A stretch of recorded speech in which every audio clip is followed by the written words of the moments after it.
일생 동안 당신이 반드시 읽어야 될 100권의 책 일당백 52번째 시간 시작하겠습니다. 반갑습니다. 정프로고요. 안녕하세요. 정민현입니다. 네, 정박입니다. 네, 저희 52번째 시간. 지난주는 이제 우리 정민혁께서 아주 고생. 조명주 씨 너무 반가워요. 알았습니까? 네, 저 지난주에 진짜 힘들었어요. 왜 뭐 잘 나왔던데 왜요? 아니요. 광고도 하고 막 진행도 해야 하고 애드립도 쳐야 하고 뭐 애드립은 거의 못 치긴 했지만 정말 빈자리가 너무 컸습니다. 그래도 뭐 저 컨텐츠에 또 충실하게 이게 또 보셨다는 분들이 많이 계셔서 네.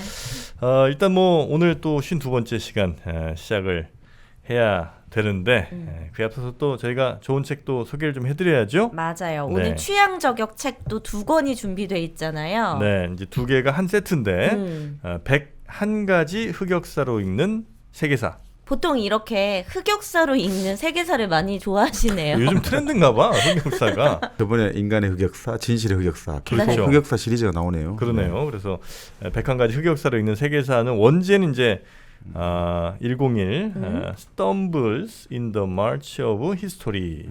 이게 한두 분이 쓰신 게 아니라 한 12분 정도가 이게 저자로 참여를 하셨더라고요. 그러다 보니까 되게 다양한 내용을 담고 있는 것 같아요. 네. 주제도 그렇고 이 헨리 8세 이혼 부분. 네. 에피소드별로 돼 있는 것이 한 에피소드가 대략 뭐 한 5장, 네. 7장 요 정도 수준이니까 언제 어디서나 이렇게 펴보셔도 전혀 무리가 없을 아주 재밌는 얘기들로 쭉 모여있는 그런 책이 되겠습니다.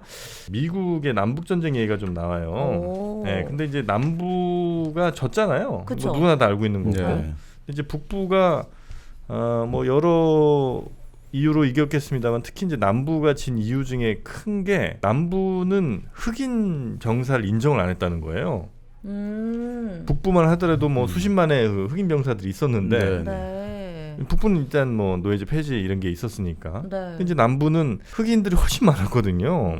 그래서 그들을 만약에 네. 군인으로 활용을 했다면 사정이 전혀 달라졌을 거라는 겁니다. 뭐 남부가 11개 주에 불과했고 네. 그리고 사실 또 남부 노동력의 대부분이 그 농장에 있는 흑인들이기 때문에 그 흑인 노예의 노동력을 이제 병력으로 활용을 못했기 때문에 네. 그래서 사실 또 북부에서는 노예 해방을 걸고 나왔으니까 하기 좀 힘들었겠습니다만. 네. 그렇겠죠. 그래서 뭐 북부에 뭐 유명한 또 장군도 있었고 남부에 아마 리 장군이 굉장히 그 명장이라고 하더라고요. 리얼이? 예, 청바지 그렇죠. 그 리처럼 비비안 리아 릴 거예요 아마. 네. LEIGH인가 뭐 그런. 예, 리 장군이 뭐 가장 그 당시 그 남북 전쟁에서의 명장이라고 했는데 네. 그래도 결국 뭐 초반에는 그냥 남부가 상당히 승리를 많이 했지 않습니까? 근데 막판에 결국 그 북부의 물량 공세라고 해야 될까요? 네. 결국 그걸 당해낼 수는 없었죠. 네. 그러니까 이 북부의 물량 공세라는 게 결국은 이제 백인 흑인 다 네. 여기는 군인으로 쓸 수 있었고 네. 남부도 이제 그런 요청이 있었대요. 우리도 흑인을 이제 군인으로 쓰자. 대신 이제 군인으로 쓰면 그 흑인들에게도 예를 들면 시민권을 준다든지 그렇죠. 이제 자유를 보장해주는 이런 게 필요하잖아요. 네. 그러니까 그런 것들을 이제 좀 요청을 했었었는데 그게 이제 받아들여지지가 않았던 거예요. 남부 뭐 정서상 뭐 이런 여러 가지 문제 좀 있었겠습니다만 그래서 그게 남부의 흑역사가 되는군요. 남부의 흑역사가 되는 네. 거죠.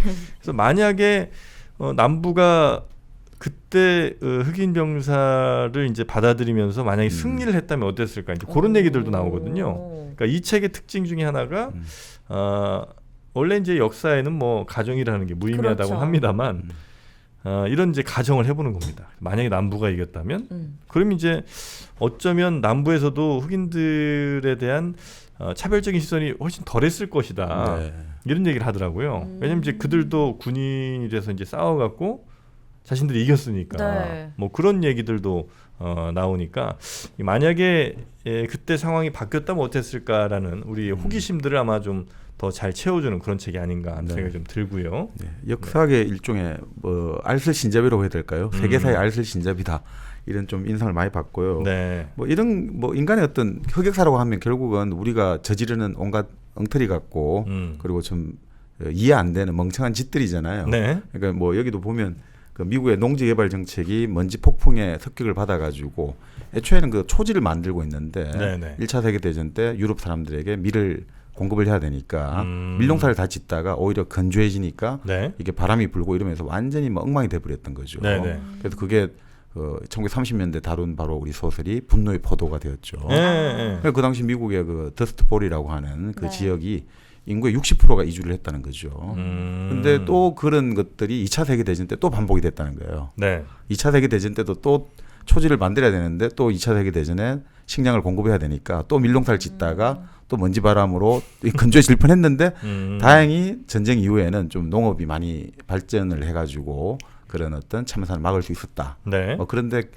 역시 사람들은 계속해서 그런 어떤 예전에 과거의 역사에서 배우지 못한다 뭐 이런 것들 많이 알려주고 있습니다. 네. 역사는 우리가 만들어가는 거 아니겠습니까? 그쵸. 네. 그러니까 여기에서 우리가 다른 선택을 만약에 한다면 앞으로는 어떻게 될지를 우리가 이제 바꿀 수 있는 거니까 그런 의미에서는 굉장히 이런 가정을 한번 해보는 거는 뭐 의미가 있는 네. 일인 것 같습니다. 네. 그렇죠. 그런 것들 보통 대체 역사라고 하는데 네. 좀 예를 들어 가지고 뭐 우리나라 같은 경우도 그런 소설이 있지 않습니까? 비명을 찾아서라고 1909년에 네. 안중근 의사가 이토 히로부미를 사살했는데 만약에 이토 히로부미가 그때 사살되지 죽지 않았더라면 않았더라면 그래서 그 영화도 나왔죠. 아, 그 그런가요? 장동건 씨가 주연한 영화도 나왔는데 그 바로 그 가정을 해가지고 네. 그런 것들도 보다 보면 만약에 진짜 이런 상황이 되었고 일종의 한반도가 일본의 어떤 유화 정책으로 완전히 우리 역사와 언어를 상실했다면 우린 또 어떻게 살아갔을까? 그런 것도 아주 재미있는 이야기가 되는 거죠. 우리 오늘을 다시 한번 되짚어 보게 만드는 거죠. 네. 그래서 현대편도 보니까 네. 여러 기업들의 어떤 순간의 선택에 따라서 그 기업이 망하느냐 아니면은 앞으로 더 미래를 끌고 갈 수 있는 원동력을 갖느냐 뭐 이런 예로 넷플릭스 이야기도 나오고 후지필름 이야기도 나오고 이래서 저는 현대편도 되게 관심 있게 보시면 좋을 것 같거든요. 네, 그 아마 후지필름 그 얘기가 아마 코닥과 후지 뭐 네. 얘기가 한번 나왔던 것 같은데 사실 코닥이 이제 전 세계 필름을 뭐 거의 장악하다시피 한 네. 그런 어마어마한 기업 아니겠습니까? 그렇죠. 그런데 그 코닥 지금 이제 아무도 어디로 사라졌는지. 그 이제 그때 코닥에서 처음으로 1973년도에 네. 그 디지털 카메라의 원형이 이제 나왔었대요. 네. 근데 그걸 그냥 창고에 박아둔 거예요. 만약에 그때 그들이 디카로의 전환을 좀 빨리 했었다면 네. 지금 예를 들어 뭐 광학 쪽에 많이 힘을 쓰고 있는 뭐 니콘이나 소니 뭐 이쪽을 오히려 능가했겠다. 뭐 이런 데가 못 컸을 수도 있겠죠. 그렇죠. 뭐 그렇게 가다가 뭐 애플 같은 경우가 오히려 코닥이 되지도 않았을까 이런 생각도 해봅니다. 네. 아 애플 같은데 오히려 그렇게 가다 보면 그렇죠. 그러니까 이런 그 한 번 한 번의 선택이 정말 어마어마한 나비 효과가 또 되는 것 같다는 게 또 이 책에서 우리가 볼 수 있는 또 재미 포인트가 아닌가 하는 생각이 좀 들고요. 자 그러면 101가지 흑역사를 읽는 세계사 이게 이제 1권과 2권 그러니까 현대편하고 고대 근대편. 고대부터 이제 근대까지 이렇게 이제 두 가지로 좀 나눠져 있는데 재밌게 한번 읽어보시면 좋겠다는 생각이 듭니다. 네, 소설 같은 거는 선물하기 좀 취향을 워낙 타잖아요. 근데 이런 거는 진짜 선물해도 취향 탈 일이 없어서 새해 선물하기 정말 좋을 것 같아요. 네. 자 그러면 101가지 흑역사를 읽는 세계사 소개는 여기까지 해드리도록 하고요. 오늘 본격적인 52번째 일당백 책 소개를 또 해드리도록 하겠습니다. 오늘은 어떤 책 좀 소개를 해주십니까? 네, 뭐 요즘 사실 우리가 뭐 민주주의라든지 그 자본주의 관해 가지고 네. 여러 가지 좀 의문점을 들게 만드는 사건들이 많이 일어나고 있지 않습니까? 네. 그래요? 그러니까 민주주의와 자본주의 본 사람 미국인데 지금 미국에서 최근에 일어난 일들 보면 야 이게 과연 시장 경제와 자본주의의 가치를 보편적 가치, 인류의 보편적 가치를 옹호하고 선전한다는 그 미국에서 이런 일들이 벌어진다는 건 과연 뭔가? 네. 그러니까 어떤 사람들은 이게 결국은 민주주의나 자본주의의 본질적인 뭔가 결함이 있는 거 아니냐 이런 이야기도 나오고 있고 그리고 이 민주주의와 자본주의라는 게 우리는 그냥 제도로서 그냥 자연스럽게 일어난다 이렇게 생각하잖아요. 그러니까 우리가 가지고 있는 옛날의 생각들 있지 않습니까? 네. 경제 성장, 경제 발전이 이루어지면 뭔가 사람의 본성도 좀 좋아지고 사람이 좀 본성에 좋은 방향으로 변화가 일어나고 네. 그리고 정치 질서도 자유에 정대되는 방향으로 갈 것이다 라고 보통 많이 생각하잖아요. 그래서 자본주의가 초기에 그렇게 많이 호응을 받고 확산이 된 거거든요. 그리고 그런 것들을 초기에 자본주의는 결국 자본을 축적하는 것들을 합리화시켜 주지 않습니까? 네. 그 예전에 우리가 그 막스 베버 프로테스탄트의 어떤 윤리와 자본주의 정신을 보면 결국 그런 것들이 우리가 자본주의의 부의 축적을 옹호하고 그런 것들을 환영하는 게 됐는데 결국 그런 것들이 지금에 와가지고 과연 이게 그 당시 초기에는 그렇게 받아들인지 모르지만 지금에 와서는 심한 양극화라든지 그 인간이 소외되고 여러 가지 이런 현상들 이런 것들하고 비추어 가지고 이걸 과연 어떻게 받아들여야 되고 어떻게 받아봐야 되는가. 그리고 정치는 뭔가 발전한다고 했는데 과연 시장 경제가 발전하는데 그게 맞춰가지고 정치 질서는 발전하고 있는가. 애초에는 그렇게 생각을 했거든요. 이렇게 자본주의가 발전하면 왕들이 자기 마음대로 뭔가 일을 못한다고 봤거든요. 왜냐하면 이제 경제가 복잡해지고 발전해지니까 그렇겠죠. 자기 마음대로 갑자기 이렇게 저렇게 하면 자기 재산도 손해가 하니까 그랬는데 그래서 그 자의성을 없앤다고 봤는데 실제 그렇지도 않잖아요. 지금 마음대로 하잖아요. 지금 마음대로 하잖아요. 네. 그런가요? 네, 그런 역사들이 나온단 말이죠. 그러니까 애초에 자본주의가 이렇게 여러 가지 그런 이윤 축적하는 것들, 재산 축적하는 것들을 반겼던 사상들, 그리고 그 사상들이 그렇게 의도했던 게 왜 실현이 되지 않는가 이런 것들을 한번 지켜보자. 그런 책들이 있거든요. 네. 누구냐면 아주 유명한 분인데요. 엘버트 시먼이라고. 네. 유명해요? 엘버트 시먼? 허시먼. 허시먼. 네. 엘버트 시먼이라고 네. 이 뭐라고 해야 될까요? 경제학자 겸 정치학자 겸 사회학자 겸 사상가 겸 그러니까 한마디로 그냥 일종의 막 그냥 전문가. 네, 천재죠. 천재학자죠. 네, 네. 그 엘버트 허시먼이 지은 열정과 인간 이해관계 이런 책이 있습니다. 열정과 이해관계. 이해관계. 근데 되게 오래된 책처럼 보이네요. 언제 나온 거예요? 책은 1977년에 이 책은 나왔고요. 네. 이분이 2012년에 돌아가셨거든요. 1915년에 태어나서 2012년 돌아가셨는데 이 책이 77년에 나온 책이 2003년인가 미국 정치학회 최우수 저작상을 받았거든요. 20몇 년이라서요. 그렇죠. 그러니까 하여튼 좀 특이한데 그만큼 이게 상당히 아주 재밌는 책입니다. 네. 과연 경제 성장이 네. 기본적으로 정치 질서의 개선을 가져오고 인간을 더 이롭게 변화시켰는가? 이 초기의 자본주의 옹호론을 쭉 보여준단 말이죠. 네, 네, 네. 그리고 그런 것들의 어떤 여러 가지 주장들을 보여주면서 네. 검토를 하면서 또 막판에 확 뒤집어 엎거든요. 이 지적인 어떤 이분이 보여주고 있는 이 기법이 너무너무 이 책을 읽다 보면 야 정말 이게 일종의 정말 쾌락을 느낄 만큼 네. 이 정말 이 내용을 구성하는 방식이 아주 대단합니다, 진짜. 그렇습니까? 네, 네. 근데 이 70년대 후반에 지어진 책인데 이때부터 벌써 뭐 양극화 문제라든지 이런 것들을 다루고 있어요. 거기서? 양극화는 사실은 자본주의가 그 본격화되면서 19세기부터 아주 심했죠. 아 그래요. 네. 양극화는 근데 이거 뭐 저는 이제 딴지를 걸자면 옛날이 더 심하지 않았나? 그렇죠. 아주 옛날부터. 왕들, 네. 귀족들하고 뭐 일반 백성들하고의 양극화는 그쵸.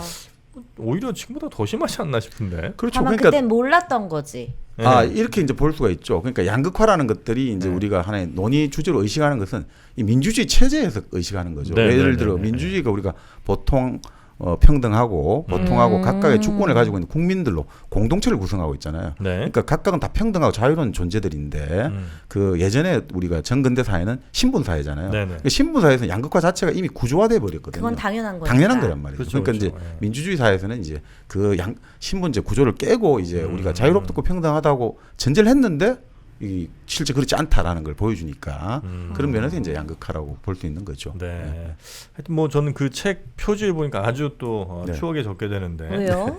그 저기 아마 나남에서 나온 책이죠? 맞습니다. 뭐야? 네. 어디요? 네. 나남이라는 데가 네. 있는데 그래요? 출판사. 네. 저희가 이제 커뮤니케이션 관련된 책들 굉장히 많이 내는 책. 신방가 나오셨죠? 네. 네. 저 그렇죠. 표지가 너무 익숙해. 저 저 때 트렌드예요. 저 표지가. 트렌드인지는 모르겠어요. 하여튼 제 90년대에 그렇죠, 한참 맞습니다. 학교 다닐 때 나남 신세해가지고 맞습니다. 네, 네. 그 책들 엄청 많이 나왔던 네, 걸로 네. 얼핏 기억이 좀 납니다. 네, 나남에서는 열정과 이해관계 네. 허시먼 아저씨의 책 그렇죠. 오늘 한번 여러분께 소개를 본격적으로 해드리도록 하겠습니다. 네. 그 허시먼 말고 이제 우리 군대 갔다 온 분들은 다 알고 있는 브레이브맨이 또 있어요. 그건 누구예요? 브레이브맨? 군대에서 보급으로 나오는 그 속옷 이름입니다. 아. 네. 더 브레이브맨을 이제 넘어서는 우리 네. 랩몬 팬티 여러분께 또 소개를 해드리고 넘어가도록 하겠습니다. 지금 고작 군대 속옷 넘어선 거 얘기하는 거예요? 아니 그만큼 이제 전 국민이 사랑했던 책이죠. 속옷이라는 거죠. 네. 이제는 랩몬 팬티가 여러분을 용감하게 만들어 드릴 겁니다. 랩몬 팬티 그 특히 이제 통풍이 아주 잘 되고 네. 그 소재 자체가 굉장히 부드럽기 때문에 우리 또 장방님 또 우리 조미녀의 제 남편도 네. 또 저까지도 이렇게 다 지금 편하게 입고 있다는 사실 여러분 잊지 마시고요. 랩몬 팬티 네이버에서 검색하시면 다양한 디자인의 다양한 상품들 또 보실 수가 있으니까 아직까지는 뭐 여성 속옷은 안 나옵니다. 빨리 나왔으면 좋겠어요. 네. 입고 싶어요. 저 그냥 남성 속옷. 아주 편합니다. 랩몬 팬티 여러분 건강을 위해서 또 은은한 향을 위한 최고의 선택 랩몬 팬티 검색해서 입어보시기 바라겠습니다. 자 그러면 오늘 네. 열정과 이해관계는 우리가 우리가 알고 있는 이해관계 맞는 네, 거죠? 그죠. 인트레스트. 예, 이익과 그러니까 손해. 그렇죠. 보통 열정을 네. 패션젠 인트레스트 이렇게 문제가 돼 있는데요. 그러니까 열정이라는 거는 우리가 말 그대로 데카르트나 스피노자는 이걸 정념이란 말로 많이 썼거든요. 정념? 정념. 열정, 정념 비슷한 이제 다 뜻을 가지고 있는데요. 네. 그러니까 우리가 감정에 의해서 일어나는 억누르기 힘든 생각들을 정념이라고 하거든요. 기쁘다라든지 슬프다라든지 노엽다라든지 즐겁다라든지 욕심이라든지 이런 게 뭐 명예를 추구하는 명예욕이라든지 여러 가지 야욕, 네. 정복욕 이런 것들 있지 않습니까? 이런 것들 한 번 일어나면 그게 뭐 성욕도 마찬가지고 이 억누르기 힘들잖아요. 아무리 내가 그거를 이렇게 내가 생각하는 거는 이런 지식으로 따지면 이거는 이렇다 이렇게 아무리 생각을 해도 그걸 생각으로 이걸 억누르기가 힘들다는 거죠. 네, 네. 그리고 이제 이게 정념이고 그리고 이해관계라는 것은 말 그대로 이해관계도 뭐 크게 보면 정념의 하나죠. 소유욕이죠. 금전욕. 네. 내가 뭐 물건을 많이 가지고 싶고 재산을 많이 갖고 싶은 그 욕망이 이해관계죠. 네. 인트레스트 하면 뭐 우리가 그 이익이다 이런 뜻이 들어있지 않습니까? 자 그런데 이 애초에는 이런 이익이라든지 이해관계라는 게 사실 아주 중세라든지 이럴 때는 아주 경멸하던 욕망이거든요. 그러니까 우리가 돈을 가까이 하면 안 된다 이런 식으로 많이 배웠잖아요. 네. 근데 이제 그런 것들이 왜 17, 18세기에는 이런 것들이 이 이해관계가 괜찮은 거다. 오히려 장려해야 된다. 이렇게 바뀌면서 자본주의가 초기에 그렇게 잘 확산되는데 도움을 줬는가. 이걸 이제 이 사람은 한번 알아보고 싶은 거거든요. 자본주의라는 게 이게 자연스러운 게 아니라는 말씀이신 건가요, 그러면? 그러니까 이렇게 보시면 될 것 같아요. 우리가 생각하기에는 뭐 여러 가지 이제 해석을 할 수가 있는데 물론 이제 제도의 문제도 있고 여러 가지 상황의 문제도 있는데 이제 이 책에서는 이 자본주의 자체를 하나 이렇게 보자는 거죠. 자, 자본주의라는 것들이 그 당시 만년 이제 새로 형성되고 시작할 때 네. 이때 이 자본주의를 생각한 어떤 엘리트들이 있을 거다 이거죠. 통치 엘리트들. 그쵸. 그리고 어떤 지적 엘리트가 있다 이거죠. 그러니까 그때 그 사람들은 당시 16세기, 17세기 이때 이 엘리트들의 가장 큰 고민은 뭐였냐 이거죠. 네. 그 고민은 인간의 본성이 너무 악하다 이거죠. 인간의 본성은 도저히 통제가 안 되고 변덕스럽고 불확실하고 이렇기 때문에 특히나 그 가장 변덕스러운 열정에 정점 있는 사람들이 군주들이란 말이에요. 국왕, 귀족들. 이런 사람들이 마음 한번 잘못 먹으면 전쟁이 일어나고 자기가 아침에 일어나서 기분 나쁘면 오늘 뭐 사람을 죽여 이렇게 할 수도 있고 누구의 어떤 재산을 빼앗아 이렇게 할 수도 있으니 네. 자 이런 것들 이 열정으로 인한 이런 여러 가지 폐해가 자칫 잘못하면 이 우리 사회 공동체를 다 무너뜨릴 수 있다 이거죠. 네.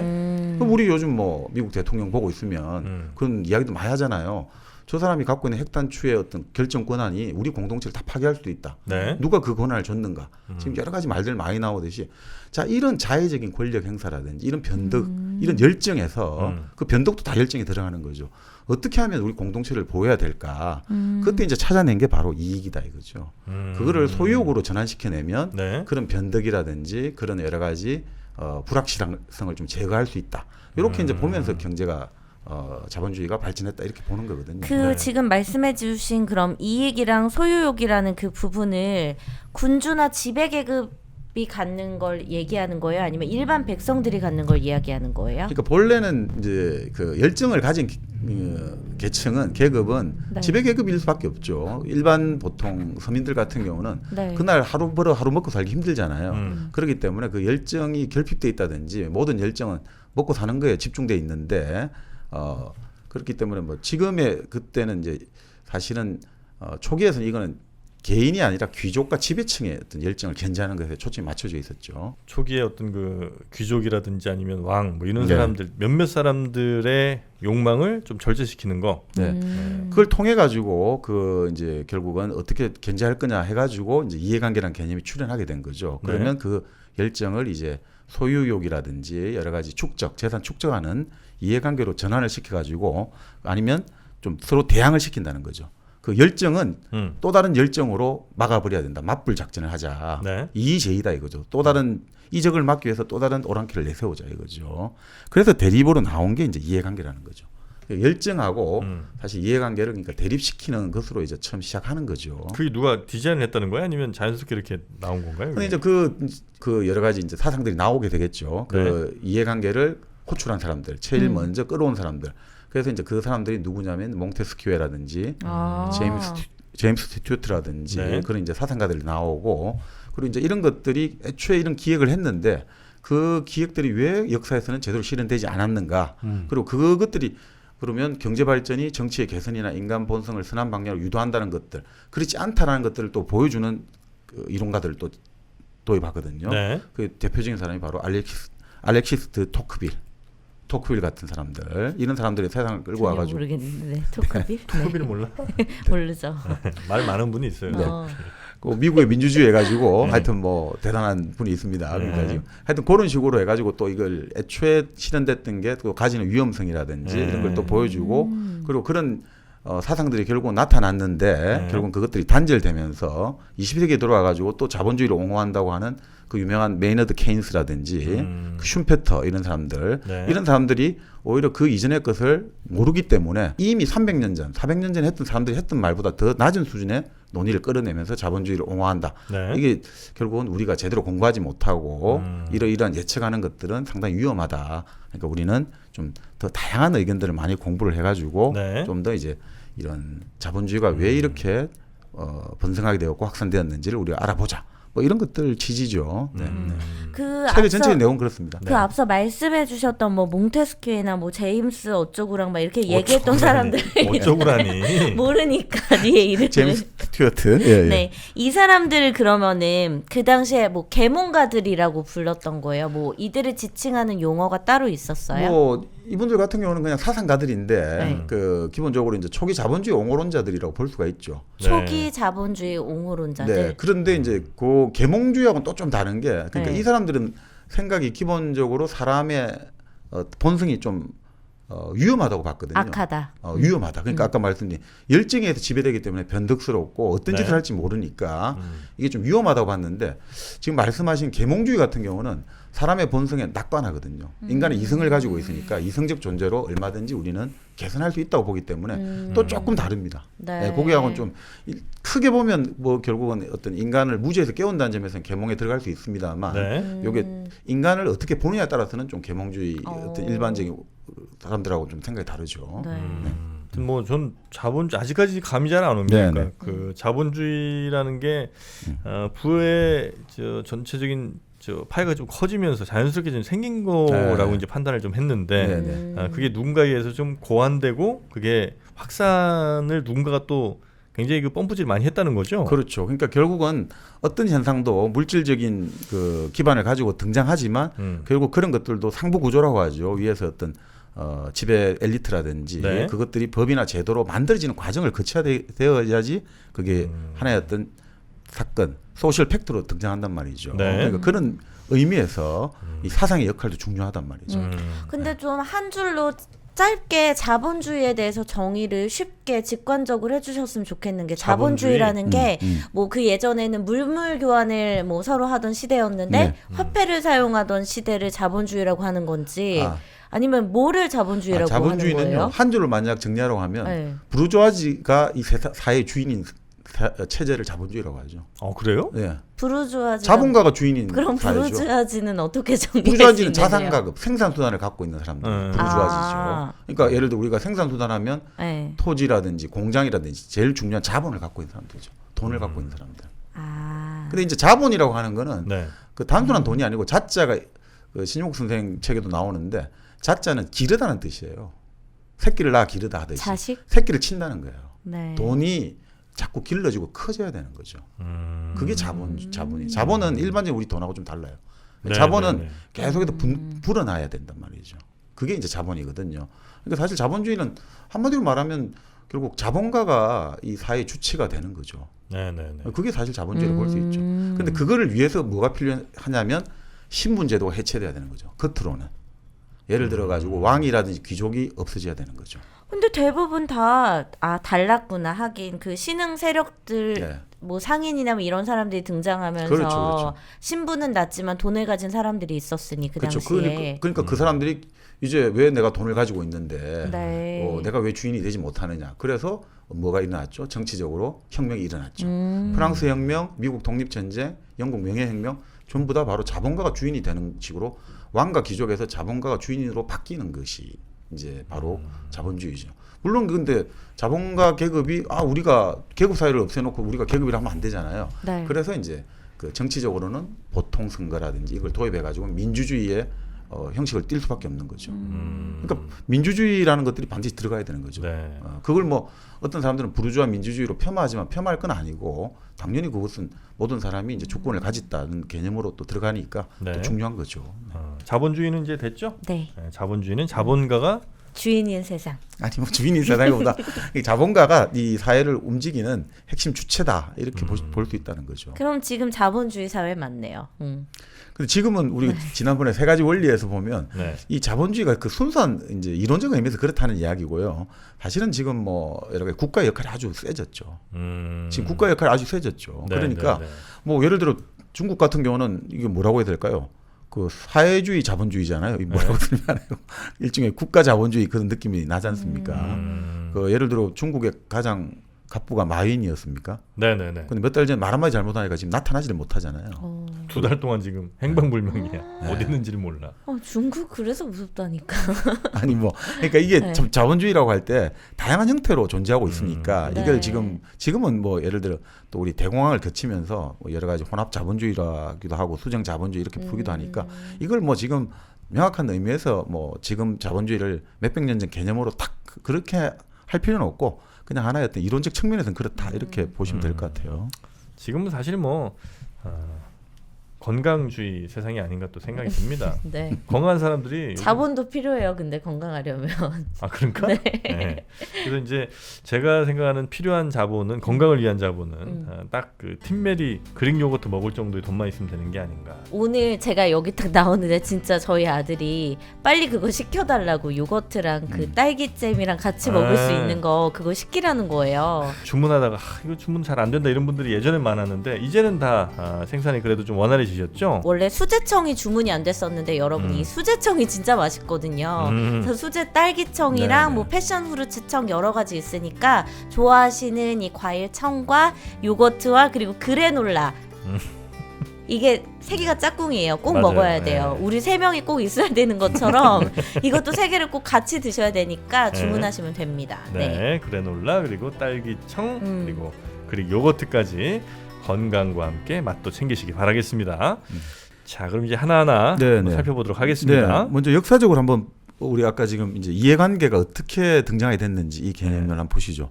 그 사실 뭐 아까 말씀드렸습니다만 그 우리가 이익을 추구하는 행위는 상당히 경멸받는 행동이잖아요. 중세 뭐 이렇게 쭉 그랬었죠. 네, 그러니까 기독교가 지배하던 중세 유럽 같은 경우는 이렇게 인간의 3대 제약이 뭐냐? 권력욕, 색욕, 그리고 금전욕이거든요. 그러니까 그만큼 이 돈을 모은다는 것들은 아주 제약시했단 말이죠. 그래서 그때 이자도 못 받게 했잖아요. 그쵸. 이자, 네네네. 그 정도로 제약시했는데 아니 이렇게 오랫동안 이렇게 탐욕스럽다 이익을 추구하는 것들은 아주 경멸하다가 어떻게 이게 한순간에 17세기 이렇게 들어와 가지고 이렇게 존경할 이게 정말 이 이해관계를 추구하는 행위, 이익을 추구하는 행위는 정말 좋은 행위다. 이렇게 바뀌었냐 이거죠. 자, 거기서 이제 시작을 하는데 그 사실은 이 중세 여러 가지 아우구스투스라고 신국론을 지은 사람도 네. 이 금전욕을 아주 경멸했습니다만 네. 이런 이야기는 했어요. 그렇지만 이 뭐 금전 욕망이라든지 색욕이라든지 권력욕 다 나쁜 열정들이지만 그렇지만 하나의 악덕이 다른 악덕을 견제할 수는 있다.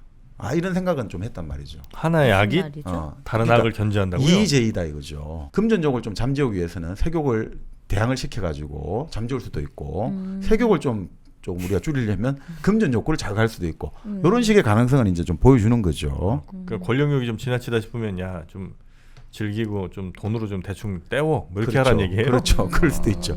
그렇지만 그럼에도 불구하고 어떻든 뭐 명예 욕망이다 이런 거는 좀 그나마 사회적 가치가 있다는 거죠. 네. 그렇지만 금전적으로는 정말 자기 개인밖에 해당이 안 되기 때문에 이건 정말 경멸받을 행위다. 이렇게 계속 내려왔거든요. 중세도 한 1000년간 그렇게 내려왔어요. 자, 그런데 그러니까 우리가 뭐 그런 이야기 많이 하지 않습니까? 뭐 보이지 않는 손 이런 이야기 많이 하잖아요. 뭐죠? 국부론인가? 예. 그러니까 근데 사실 이 보이지 않는 손 하면 우리가 그런 이야기 하잖아요. 우리가 뭐 자기가 이기심에 자기가 개인적인 이익에 충실하다 보면 오히려 그 사회가 공공 복리가 증진된다. 발전할 이렇게 것이다. 그렇게 알고 있잖아요. 그 경제적으로. 네. 그 사실 이 개념을 처음 어떻게 보면 도입한 사람이 몽테스키에거든요. 이게 경제가 아담 아니에요. 스미스가 예, 아니고 예. 경제가 아니라 이렇게 이야기했죠. 개인적 욕구를 추구하는 인간은 자기도 모르는 사이에 공공의 이익을 도모하게 된다. 근데 이럴 때 개인적 욕구는 명예욕을 뜻하거든요. 네. 그러니까 이게 경제에서 처음 보이지 않는 손이 된 게 아니라 사실은 명예와 관련된 다른 영역에서 보이지 않는 손이 나온 거게 된 거거든요. 그러니까 이것은 뭐냐면 결국은 그 욕망은 다른 욕망으로 좀 뭔가 견제도 되고 다른 욕망으로 좀 뭔가 제어할 수 있다. 이런 이제 관념들은 계속해서 내려왔단 말이죠. 자, 그랬는데 어떻든 이 뭐 르네상스계도 이 명예를 추구하고 이런 것들이 좀 귀족적 이상이었지 않습니까? 네. 그러니까 우리가 제일 중요한 게 자기 이름 석자 걸고 우리 뭐 중세 우리도 마찬가지입니다만 그 이름 석자에 담긴 명예가 아주 중요시됐다 이거죠. 근데 결국 이런 것들이 이제 바뀌어지기 시작하는 거죠. 네. 이제 소유라든지 산업, 금융 이런 것들이 이제 광범위하게 찬양하는 행위로 이제 막 나오기 시작하거든요. 자, 이게 그러면 왜 나오게 됐느냐? 네. 왜 나오게 됐느냐? 이 책에서는 결국 인간의 본성부터 시작을 하는 거죠. 네. 그러니까 인간의 본성이라는 게 결국 뭐냐 이거죠. 그 17세기에 들어와 가지고 우리 자본주의가 한창 이제 맹하기를 벗어나 가지고 이제 그 자기 좀 보폭을 넓히고 있을 때 네. 그 17세기도 이제 과학 혁명이 이제 시작된 시기란 말이죠. 갈릴레오가 나오고. 네. 그러니까 저 하늘에 우주의 어떤 별자리 운동 법칙을 우리가 알아내듯이 인간은 어떤 식으로 움직이는지 좀 알아보자라는 이제 움직임이 나타나기 시작해요. 그래서 나타난 사람이 우리가 뭐 16세기에 그 사회계약론의 시조죠. 토마스 홉스. 네. 인간은 어떤 상태에 있습니까? 태초에 처음 우리 인간의 원초적 상태, 사회가 만들어지지 않으면 네. 만인 대 만인의 투쟁 상태, 정글 상태에 있다 이러잖아요. 네. 그러니까 좀 우리가 생각하기에는 기본적으로 인간의 본성이라는 것들이 악하다 이렇게 보는 거죠. 네. 자, 인간의 본성을 알아야지 우리가 이제 이 사회를 어떻게 만들어낼 건가, 법칙을 알아야지 이 사회를 좋은 사회로 만들 수 있다고 생각할 수 있으니까 먼저 그럼 인간의 본성부터 보자 된 거죠. 그러니까 이걸 제일 먼저 사실 시작한 사람은 우리도 다룬 사람이죠. 바로 마키아벨리죠. 군주론. 그렇죠. 네. 그러니까 군주론이 그때 우리가 예전에 군주들에 대한 여러 가지 지침은 그냥 윤리적 교훈이라든지 종교적인 권고잖아요. 네. 근데 마키아벨리부터 우리가 그때 군주론 봤지만 그렇게 보면 안 된다 했죠. 실제 세계를 봐야 되고 실제 세계에서 군주는 어떻게 행동해야 되느냐. 좋은 말만 늘어놓고 이렇게 하면 안 된다. 군주는 정말 여우와 같은 간교함과 네. 사자와 같은 용맹함을 적절히 구사를 해야 된다. 이렇게 네. 나오잖아요. 실제 세계에서 군주는 어떻게 사람을 다스려야 될 건가. 그리고 그게 보면 인간의 본성에 대한 약간의 시사도 나오잖아요. 네. 그 우리가 그때 말씀드렸습니다만 사람은 자기 아버지를 죽인 원수는 잊을 수 있지만 자기 재산을 훔쳐간 사람은 도적은 절대 잊을 수 없다. 용서할 수 없다. 네. 네. 그런 식으로 인간의 본성에 대해서 이제 조금씩 들어가기 시작한 거죠. 이런 어떤 흐름들이 나오면서 뭐 앞으로 해야겠습니다. 스피노자. 사과나무 심어야죠. 사과나무 심는 게 이 사람이에요? 네네. 아. 근데 사실 뭐 그건 좀 뭐 아니라고 하는 이야기도 많은데 네. 스피노자 같은 경우도 인간의 본성이라는 것들이 사실은 여러 가지 그 감정에 의해서 움직이고 그렇게 사실 인간이란 게 그렇게 생각만큼 일종의 이상적인 뭐 존재로 상정하면 안 된다. 합리적이지 않다. 그렇죠. 그렇게. 실제로 있는 인간을 봐야 된다. 그게 왜 그러냐? 왜 자꾸 이렇게 인간을 파가려고 궁리를 했을까? 네. 결국은 뭐냐면 이 사람들이 인간이 그 당시에 사람들이 생각하기에는 너무나 이 파괴적인 충동과 열정을 가지고 있다는 거예요. 인간이 그러니까 아까 말씀드렸지만 그 17세기, 16세기만 하면 끊임없는 전쟁이 일어나는 상태란 말이죠. 네. 끊임없이 전쟁이 우리가 뭐 그 17세기에도 종교 전쟁 30년을 했습니다만 16, 17 계속해서 전쟁이 일어나고 있거든요. 네. 유럽에서요? 유럽에서 또 전쟁이 아니라면 그 내부에서의 내전 상태랄까 계속해서 그런 어떤 인간 이대로 놔두면 인간은 막 그냥 다 그냥 뭔가 자기까지 다 죽이는 그런 좀 파괴적인 존재다. 자, 그러면 이 사람들을 이거를 이 열정과 그 충동을 어떻게 뭔가 다스려야 될까? 네. 이게 이제 당시 지식 엘리트들의 급선무가 된 거예요. 자, 그러니까 이 세 가지 대안을 이제 찾기 시작했단 말이죠. 네. 세 가지 대안.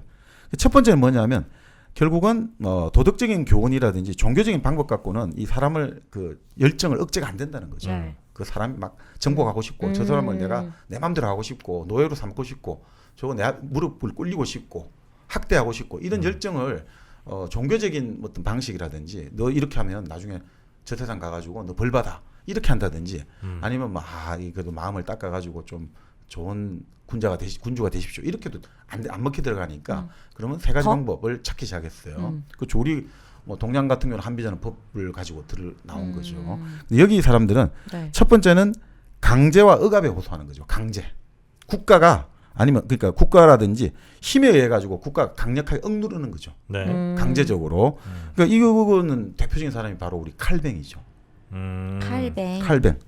그 칼뱅이 그 제네바였던가요? 스위스 그걸 다스렸거든요. 어마어마하게 무시무시했단 말이죠. 조금만 뭐 하면 다 죽여버린단 말이죠.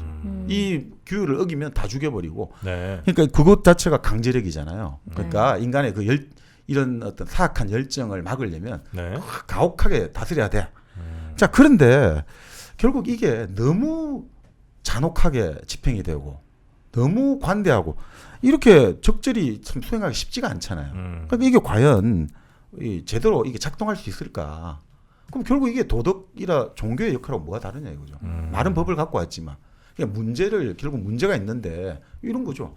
자, 사람이 청소년들이나 뭐 사람들이 성욕이 있는데 네. 이 성욕을 무조건 너 이 성욕 가지면 큰일 나니까 악마의 유혹이야. 그러니까 성욕 가지면 너는 이제 죽어. 만약에 뭐 예를 들어 가지고 뭔가 다른 여러 가지 성을 분출하는 행위를 하다가 걸리면 너는 뭐 그냥 막 고문을 당하고 감옥에 갇히고 이런 거 한다고 근데 없어지냐 이거죠, 그 문제가. 그러니까 이런 방식은 근본적으로 이게 문제가 있는데 문제를 안 보려고 하는 거다. 그러니까 네. 탈락돼 버린 거죠. 그래서 어떻게 이제 그 다음에 나온 거는 그러면 어차피 인간에게 그 열정이 있지 않느냐 이거죠. 그럼 그걸 억압하지 말고 이용하면 어떨까 이거죠. 좀 다른 방향으로 전환시키고 변화시키면 어떨까. 네. 그러니까 이때 이제 이탈리아의 유명한 이제 역사 철학자 비코라는 사람이 있거든요. 비코. 예, 비코라는 사람이 네. 이게 나중에 또 우리도 한번 다뤄야 되는데 이 역사 철학 아주 유명한 사람인데 네. 이 비코가 이런 말을 했어요. 자, 우리가 인간 사회가 가지고 있는 세 가지 제약이 있다 이거죠. 잔혹함, 탐욕, 야망 이런 세 가지 제약이 있다 이거죠. 네. 자, 그런데 이 제약에서 뭐가 나오느냐 이거죠. 자, 잔혹함에서는 뭐가 나오냐면 결국 국방이 나온다는 거죠. 저 인간이 잔혹하니까 우리가 우리를 지켜야 되니까 네. 나라를 튼튼해야겠다. 국방이 나오고 또 인간이 탐욕스럽잖아요. 욕망을 드글드글 해가지고 더 좋은 어떤 물건을 갖고 싶잖아요. 바로 그 탐욕에서 상거래가 나왔다는 거죠. 교역이 나오기 시작했다는 거죠. 네. 그리고 인간이 야망을 갖고 있잖아요. 그 야망, 내가 누군가를 지배하고 싶고 내가 누군가를 다스리고 싶다. 자, 그 야망에서 정치가 나왔다는 거죠. 자, 그러면 여기서 또 그런 것들이 이루어지고 또 뭐가 만들어지냐면 결국 국방에서는 힘이 나오고 네. 상거래에서는 부가 나오고 그리고 정치에서는 지혜가 나온다는 거죠. 결국 인류를 멸망시킬 수 있는 제약으로부터 인류를 지킬 수 있는 행복이 만들어진다 이거죠. 그러면 이 열정을 잘만 우리가 좀 전환시킨다면 이것들은 정말 우리가 더 좋은 사회를 만드는 원동력이 된다. 네. 그러니까 요거를 뭔가 전환을 하자. 이런 이제 그 논의가 나왔거든요. 그러니까 이런 것들이 나중에 이제 결국 뭐로 우리가 나오냐면 네. 뭐 프로이드의 그 우리가 지난번에 했습니다. 프로이드가 성충동 있지 않습니까? 네. 리비도. 네. 이것들이 막 억압되고 있잖아요. 근데 이 억압된 충동이나 좌절된 충동을 뭘로 하면 우리 예술 작품이라든지 아주 멋진 글로 성화될 수 있다고 했지 않습니까? 네. 서브라임 하는 거. 성화시킬 수 있다는 거죠. 그러니까 바로 이 개념에서 나온 거죠. 프로이드가 말한 충동의 성화라는 것도 이런 충동을 이 당시에 네. 비코가 말했듯이 이 충동이 나쁜 것이지만 요 나쁜 거를 좋은 방향으로 바꿀 수 있다. 네. 그러니까 이제 프로이드 같은 경우는 그걸 성화라고 말했고 헤겔 같은 경우는 그걸 이성의 간지라고 불렀어요. 무슨 말이냐면 나는 내 마음대로 하고 싶잖아요. 내가 지금 막 우리가 정치가들이나 군인들이나 사업가들이 뭐 자기 마음대로 행동을 한단 말이죠. 뭐 자기 마음대로 행동해요. 나는 뭐 아무것도 모르겠고 그냥 막 내가 지금 여기 투자할 거야. 어떤 정치하는 사람은 나는 아무것도 모르겠고 그냥 나는 막 이런 정책을 밀고 나갈 거야. 그래 자기 마음대로 하는 것 같은데 사실은 그 배후에 이성이 숨어 있다는 거죠. 역사를 움직이는 이성이 네. 자유라는 절대 정신을 실현하기 위해서 사람들을 불러내 가지고 실제 이 사람들은 꼭두각시라는 거죠. 이성의 간교한 어떤 그 계략에 의해 가지고 자기도 모르는 사이에 그거 움직인다 이거죠. 그러니까 그런 개념이 바로 이런 거죠. 나는 내 마음대로 내 멋대로 하는 것 같은 게 사실은 이런 것들이 잘 활용돼 가지고 전환되면 우리가 앞으로 정말 우리 사회가 좋은 사회가 될 수 있다. 자, 이런 것들을 이제 했는데 문제는 이게 방법을 모르겠는 거예요. 이거는 그러니까 어떤 이거 식으로 가면 어떻게 전환하냐, 할 거야? 어떻게 전환할 거냐 이거죠. 그러니까 좋은 말인데 네. 그러니까 사회를 움직이는 것은 정책이라든지 우리가 제도로 구현이 돼야 되잖아요. 그러니까 우리가 지금 말로 해가지고 자 이거들을 이걸로 전환합시다. 우리 안 경제가 되지. 네. 부동산 아파트 값이 너무 올랐으니까 지금 내립시다. 네. 말로 하면 좋은데 어떻게 할 거냐 할 때 어떻게가 제일 중요하잖아요. 그렇죠. 어떻게가 안 되는 거예요. 여기서는 그냥 말만 나오는 거죠.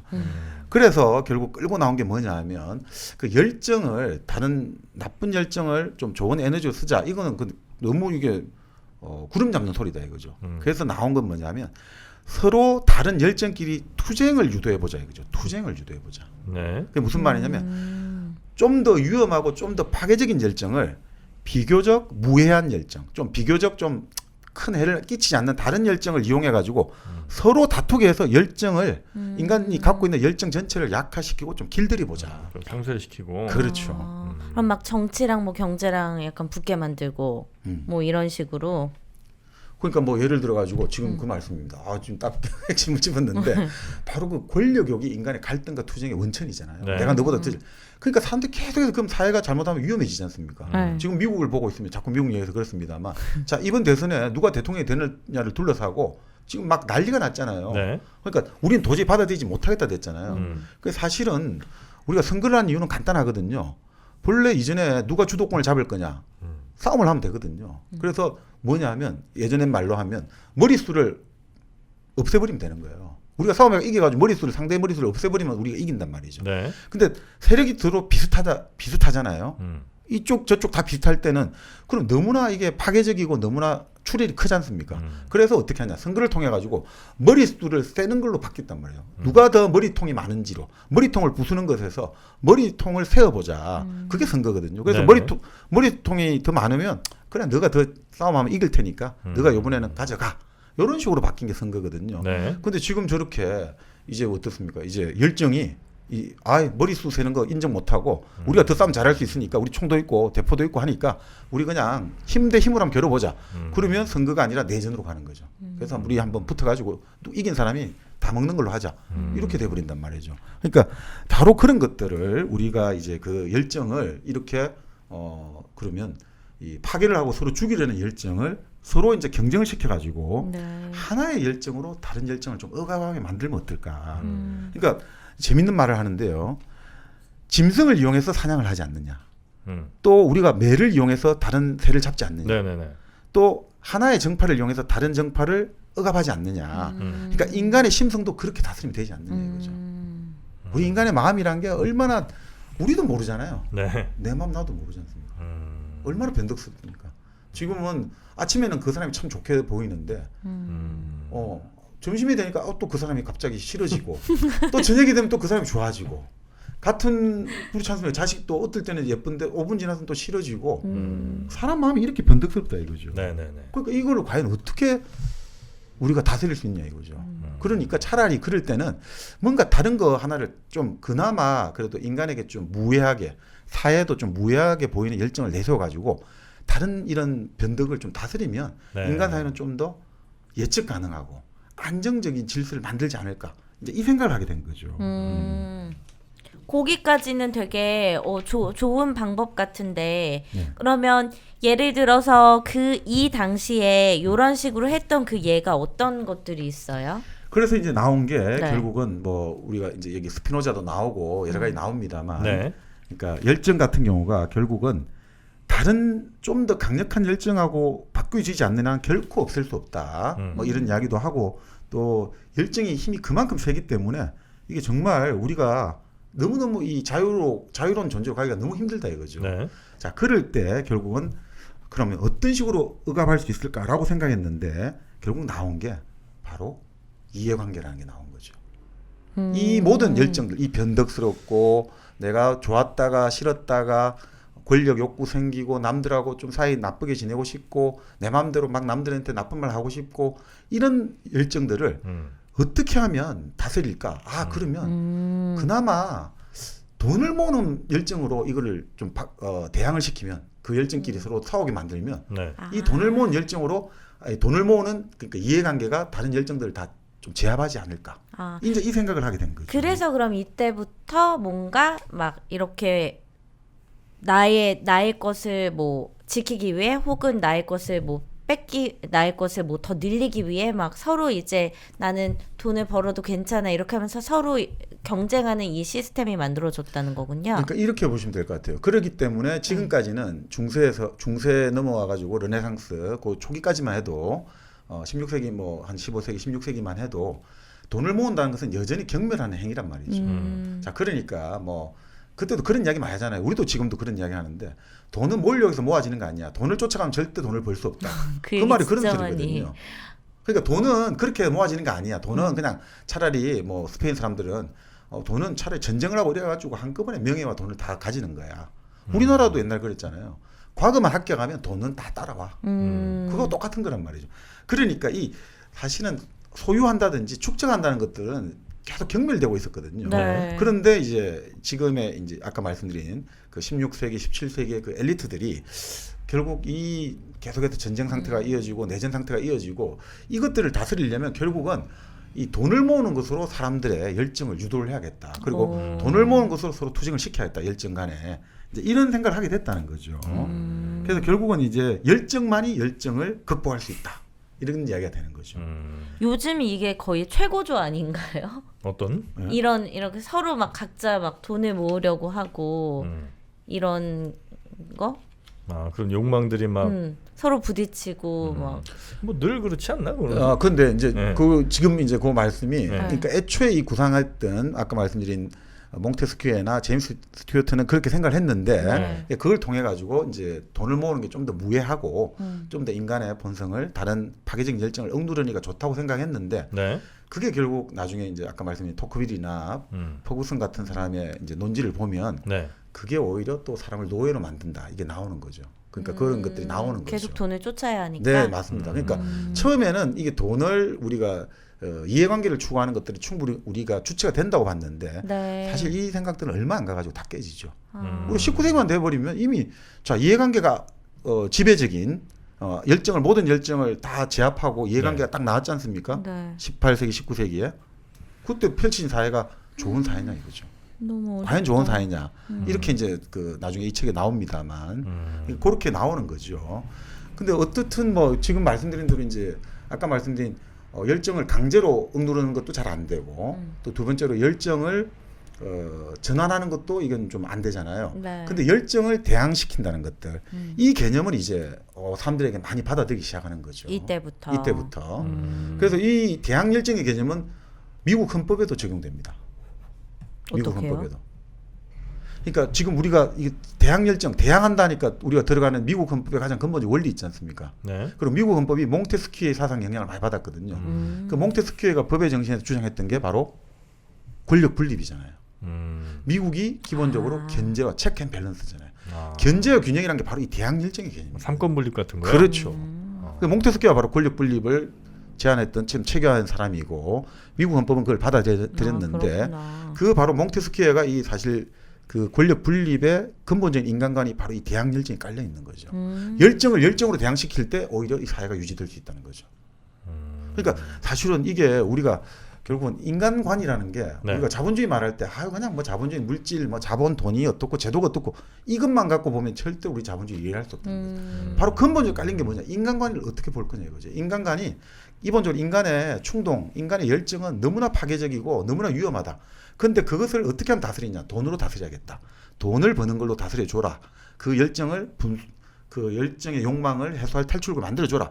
이렇게 해서 이제 처음에 시도를 했는데 그게 지금 오히려 어떻게 보면 또 19세기에 들어오면서 완전히 또 거꾸로 전도가 되었다. 이렇게 볼 수도 있는 거거든요. 근데 애초에 그 인간간에 관한 생각들이 권력 분립이라든지 지금의 미국 헌법하고 다 우리 지금 우리 헌법에 다 적용되고 있는 거지 않습니까? 네. 삼권 분립의 정신이라는 게 사실은 인간을 이렇게 열정이 위험한 존재고 네. 그래서 그 열정은 항상 대항을 시켜야 된다 이렇게 보거든요. 그 말 그대로 그 미국 헌법에 대통령 재선 원칙이 있지 않습니까? 네. 그 재선을 예전엔 처음엔 재선을 금지하면 안 되겠느냐, 한 명이 왜 재선을 해야 되느냐, 그리고 대통령 입장에서 선거운동하면 유리하지 않느냐 이런 반론이 나올 거지 않습니까? 네네. 근데 그때도 그런 이야기 나오거든요. 대통령 재선의 원칙을 정당하면서 그 이유가 딱 하나예요. 만약에 대통령을 재선에 못 나오게 하면 이 사람은 오히려 공금 횡령의 유혹을 받을 거다. 한 번 하고 한 번 하고 끝이니까.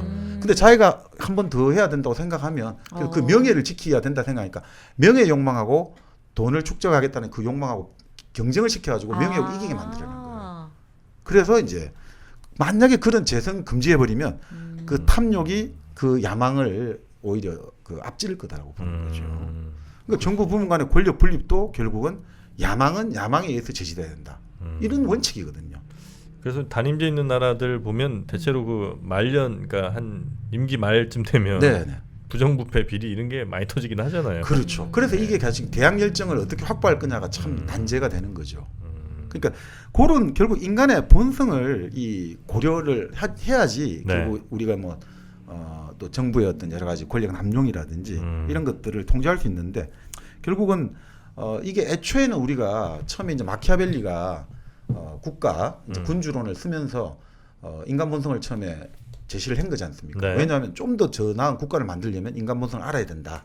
자 그렇게 했다가 결국은 또 그런 인간 본성에 대한 논의가 이제 일종의 개인적 행위로 바뀌었단 말이죠. 이 개인들이 너무나 충동적이고 파멸적이니까 네. 이걸 좀 어떻게 해야 될 거냐 했다가 그래서 그 열정을 대항시키자고 했던 논의가 결국은 또 국가로 가는 거죠. 결국 그렇기 때문에 이 대항 열정에 관한 논의를 국가의 제도로 바꿔버리자. 그러면 오히려 이제 그 국가도 그리고 개인도 좀 이런 어떤 단일한 원리를 가지고 좀 더 이제 나은 사회, 나은 어떤 심성을 통제하는 이걸로 가지 않느냐. 요 논의에서 이제 이게 사실 이해관계가 일찍 시작된 거죠. 네. 네, 그게 지금까지 이제 역사적으로 왜 이제 이해관계라는 개념이 열정을 압도하는 것으로 나오고 열정에 대항하는 것으로 나오는지 이걸 이제 설명을 드린 겁니다. 네. 좀 어렵죠, 우리 경민이요. 아니요, 저 완전 이해했어요. 그래요? 오늘은. 네. 오늘 완전 너무 이해했어요? 좋아요. 지금 이해관계를 그러니까 이해관계를 서로 이제 상충되게 이걸로 서로 부딪히게 갈등을 만들어서 원래 갖고 있는 인간의 그렇죠. 뭔가 파괴하고자 하는 누군가를 다 내 맘대로 하려고 하는 걸 좀 완화시키자라는 거잖아요. 그렇죠. 돈을 내 마음대로 하는 게 낫다 이거죠. 나중에 이제 케인스나 슈페트가 그런 이야기를 하는데 네. 자본주의를 옹호하면서 이런 이야기를 하는 거죠. 그리고 이 자본주의에 사람들에게 돈을 많이 만들어 주게 하고 그거를 좀 옹호해 주면 이 사람들이 동료 시민들을 학대하지는 않을 거 아니냐. 자기 은행 예금 계좌를 학대할 수는 있는데 당진하든 말든 건 지가 알아서 하는 건데 동료를 시민을 학대하지는 않지 않을 거 아니냐. 그리고 뭐 슈페트도 그런 이야기를 하거든요. 슈페트가 아니고 하이에크가 그런 이야기를 했는데 네. 자기는 상속 제도를 옹호한다 이거죠. 상속을 찬성한 이유가 뭐냐면 상속을 만약에 허용해 주지 않으면 예를 들어 내가 돈이 좀 있고 사회적 지위가 있잖아요. 그러면 내 자식에게 그 사회적 지위를 물려주려고 더 난리를 칠 거다는 거죠. 그러면 차라리 돈을 물려주는 게 낫다는 거죠. 그렇죠. 사람의 자기 지위를 물려주면 이건 계급사회 또 예전에 봉건사회 돌아가기 때문에 차라리 돈을 물려주는 게 더 이 사회로는 바람직하다는 거죠. 어차피 그 본능을 억제할 수 있는 게 그렇죠. 아니라면. 네네. 다들 정말 대단한 것 같아. 이런 거를 다 막 연구하고 해서 이런 걸 만들어내고 지금의 이 토대를 만들어냈다는 게 네. 너무 놀라워요, 저는. 그 열정 대항 요 개념이 이번 시간에 아주 특히 중요한 것 같은데. 네. 그러니까 커피를 향한 욕망들도 있을 수 있고, 네네. 또 어떤 뭐 사과즙에 대한 욕망. 맞붙여보자 두 개를. 영주 은하수 사과랑 1kg 커피를 맞붙여봅시다. 대항 열정이에요. 근데 이 커피만 추락 먹으면 또 그거 건강에 안 좋을 거 아닙니까? 일단 사과만 계속 먹으면 역시 그것도 또 썩 좋지 않을 수 있으니까 네. 그 욕망들을 적절히 조절하면서 커피도 한번 먹고 영주 은한 사과도 한번 먹고. 단쓴이네요. 단 거 한 잔, 쓴 거 한 잔. 네. 1kg 커피와 영주 은한 사과의 콜라보 광고 여러분 어떻게 들으셨는지. 열정 대항 광고. 네. 1kg 커피는 뭐 저희 이제 팬분들이 누구나 다 아실 테니까. 네. 그리고 또 영주 은한 사과도 이제 꽤 오래됐습니다. 맞아요. 네. 영주 은한 사과도 여러분 특히 이제 올 가을 겨울에 사과 아주 또 맛이 좋다고 합니다. 올 가을에 나온 사과로 만든 사과즙이라든지 네. 또 배즙, 도라지 배즙 이런 것도 한번 꼭 드셔보시기를 한번 바라겠습니다. 하나만 드시지 마시고 열정을 좀 분산하셔서 이렇게 드시면 좋겠습니다. 1kg 커피와 영주 은하수 사과 세트로 한번 드셔보시면 더 좋겠습니다. 자, 그럼 이 열정 대항 네. 요 개념은 이제 저희가 어느 정도 이해를 한 것 같고요. 네. 또 중요한 개념들이 많이 나옵니까 이 책에? 네, 뭐 근데 이제 결국 뭐 열정을 도대체 근데 어떻게 그 인트레스트 이해관계가 무력화시키느냐, 그걸 이제 한번 봐야겠죠. 그 메커니즘이 또 그러니까 어떤 식으로 길들이는 역할을 하고 또 길들여질까 이런 걸 한번 봐야 되는데, 그 애초에 우리 인트레스트 하면 뭐 여러 가지 뜻이 있지 않습니까? 뭐 금리란 뜻도 있는 거. 금리도 있고, 뭐 인터레스트요? 이자도 있고, 예, 이자, 흥미. 그 흥미, 관심 이런 거잖아요. 네. 근데 이제 그 애초에는 여기도 여러 가지 그런 정신적인 의미를 포함했는데 어느 순간부터는 아예 경제적 이익으로 딱 좁혀졌거든요. 그러니까 결국 뭐냐, 우리가 이렇게 보는 거죠. 여러 가지 사람들이 어떤 행위를 하게 되지 않습니까? 우리가 이런 행동을 하는데 마키아벨리가 또 역시 나오는데, 우리가 군주가 일시적 충동으로 휩쓸리지 않을 때 좀 합리적인 의지를 가져야지 이제 결국은 좀 더 권력을 더 강하게 가질 수 있고 더 좋은 사회가 될 수 있는 거지 않습니까? 네. 자, 그럴 때 이 군주의 행위 지침이 뭐가 돼야 되느냐 이거죠. 군주가 행위를 할 때 지침, 교과서는 뭐가 되느냐? 그때 이해관계라는 개념을 가지고 들어갔단 말이죠. 이해관계. 네. 그러니까 군주는 이제 마음대로 충동적으로 행위를 하지 말고 무엇이 나의 권력을 더 강하게 만들어 줄 건가, 이런 이해관계를 가지고 이익을 가지고 이제 접근하라 이렇게 된 거거든요. 그러니까 이 마키아벨리가 아까도 마키아벨리에서 시작됐잖아요, 인간문서. 네네. 또 이게 지금 이제 우리가 지금 이제 길들이는 이제 열정을 길들이는 것도 또 마키아벨리부터 시작을 하거든요. 이해관계란 개념이 결국은 어떤 식으로 열정을 길들이느냐, 이것도 마키아벨리부터 시작하는 거죠. 네. 그래서 이런 이야기를 합니다. 군주는 백성을 엄격히 규제하고 또 군주는 이해관계에 의해서 규제돼야 된다. 그러니까 백성을 규제하는 사람은 군주인데 군주를 규제하는 것은 뭐냐, 이해관계가 돼야 된다. 그러니까 이게 약간 우리 한비자 법하고 좀 비슷하지 않습니까? 근데 그게 어떻게 군주가 이 말을 들었을까? 여기에 승낙을 했을까? 그러니까 돈으로 결국 군주를 다루라는 거예요?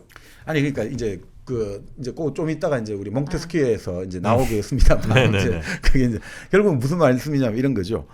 결국은 국가의 업무 수행이라는 것은 국가 공적인 업무 수행은 어떤 원칙으로 이루어져야 되느냐? 결국은 우리가 이성에 의해서 움직여야 되는데 이 이성이 작동하는 것이 결국 이해관계잖아요. 네. 우리 이해관계를 따진다. 결국 이해관계는 따지다는 말을 쓰잖아요. 음. 그때 이해관계를 계산하는 거잖아요. 네. 바로 그때 이성의 라티오, 레이셔널 하다는 게 뭡니까? 계산하다는 뜻이잖아요. 네네. 그게 결국 들어가니까 결국은 이해관계라는 건 뭐 결국 이성의 작용이 들어가기 때문에 결국 군주는 충동이 아니라 어떤 그 이해관계라는 좀 일종의 합리적이고 뭔가 지속적인 것들, 네. 규칙에 의해서 가야 된다 이거죠. 그러니까 결국은 뭐 일종의 그 이해관계가 열정하고는 지금 반대되는 덕목이에요. 지금 이제 이 네, 개념부터는. 그렇죠. 네. 네. 그러니까 사실 이해관계도 크게 보면 이것도 열정입니다. 사실은. 네네. 소유하려고 하는 열정이잖아요. 네네. 재산을 모으는 열정인데 여기서는 이제 그 다른 열정을 제압해야 되고 다른 열정을 다스리는 개념으로서는 이제 이해관계가 좀 다르게 우리가 개념을 하고 있는 겁니다. 자, 그러니까 자 어떻게 해야 되느냐 하다가 결국은 뭐 이렇게 된 거죠. 자, 그러니까 이 어떻게 하냐면 네. 결국은 이제 이해관계라는 것들이 어떤 우리가 지금 행위의 규칙이라고 했는데 네. 이해관계가 가장 이제 분명하다는 이제 격언이 그 당시 유행을 했거든요. 무슨 말씀이냐면 자. 인간의 열정이 무엇이든 간에 이해관계 같은 경우는 분별할 수 있고 계산할 수 있고 그러니까 효율적이라는 거죠. 그러니까 그렇기 때문에 이것들은 또 다른 열망은 지금 즉시 충족되지 않으면 사람들이 못 견디잖아요. 누군가를 보고 싶고 누군가를 때리고 싶고 할 때 지금 즉시 충족 안 되면 사람들이 못 견디는데 네.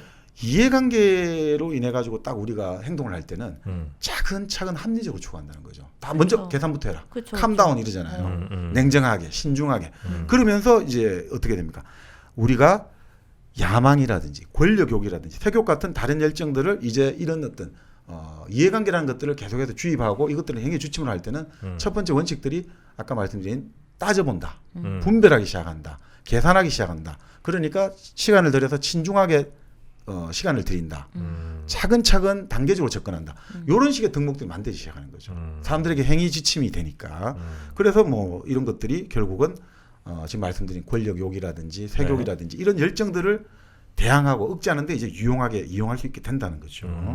그러니까 결국은 그러면 이해관계라는 탐욕이 다른 야만적 열정을 길들일 뿐 아니라 통치하는데도 이제 아주 불가결한 요소로 이제 딱 이제 성화가 되는 거죠. 네. 그러니까 결국 뭐 사실 참 아이러니하게도 탐욕이라는 게 인간에게 가장 사악한 제약으로 간주했지 않습니까? 그런데 이제는 그 돈벌이라는 것이 이제 이해관계라는 용어로 포장이 되면서 이제는 이거는 덜 사악한 나머지 열정들을 억제하는 뭔가 역할이, 이성적인 그렇죠. 판단을 할 수 있는. 그렇죠. 이 이해관계에는 이성이 들어간단 말이죠. 그러니까 이 재밌는 그림들이 있는데요.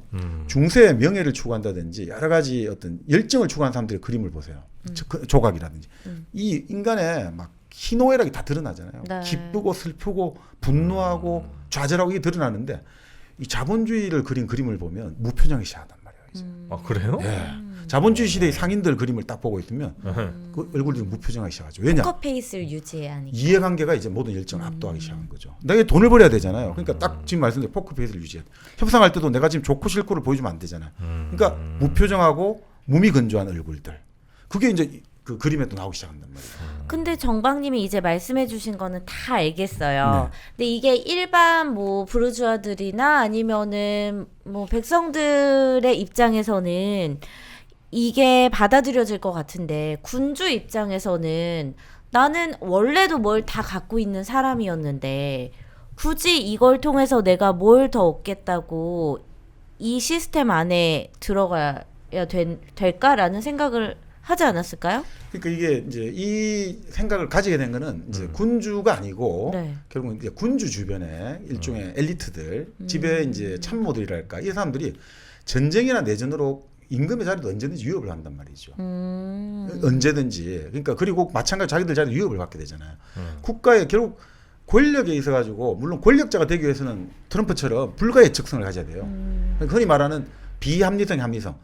내가 어떤 행동을 할지 모르게 사람들이 인식을 하게 만들어야 내가 협상력이 정대되거든요. 네. 그런데 권력을 내가 행사할 때는 그거 갖고 안 된단 말이죠. 권력을 행사하는 것은 그런 어떤 비합리성 갖고는 권력 행사는 오히려 좌절하게 돼 있어요.